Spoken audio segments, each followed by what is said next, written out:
Sikhar Organisation and Kasi Visweswara Mineral Private Limited in India have reached an investment agreement. Kasi Visweswara Mineral Private Limited has also reached a separate investment agreement with Shiva Sikhar Multipurpose Cooperative Limited and Tulasi Multipurpose Cooperative Limited. This agreement, which involves an investment of around 42 billion Nepali rupees, is expected to bring additional profits in the marketization of Sikhar Organization's production. According to the agreement, Kasi Visweswara Private Limited in India will invest 1.6 billion Indian rupees or 2.5 billion Nepali rupees. Kasi Visweswara will invest 3 billion rupees in April 2023, another 3 billion rupees in July 2023, 5 billion rupees in October 2023 and the remaining 5 billion rupees in December 2023. All investment will be transparent, accountable and risk-free.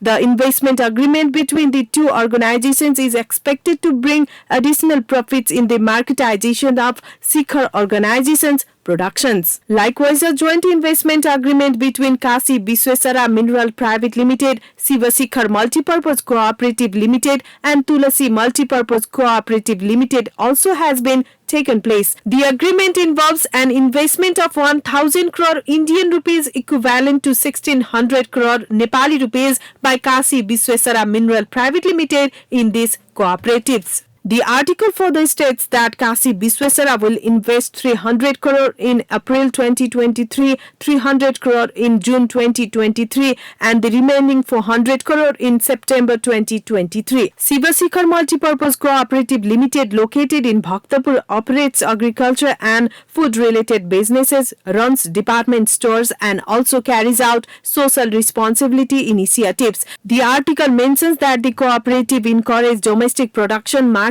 development and employment generation. Sikhar Organization has a total of 41 businesses across Nepal. The joint investment agreement is expected to bring improvements to the condition of Sikhar Organization, Shiva Sikhar and Tulasi Multipurpose Cooperative Limited. The Hyderabad head office of Kasi Visweswara Private Limited, which is operated under the leadership of Lalit Prasad Kasi, is engaged in the excavation of minerals such as hematite, magnetite, lignite, siderite and other such minerals. The organization has not only established its presence in India but has also been marketing its products globally. As part of an investment agreement between the two organizations, Kasi Visweswara will purchase 80%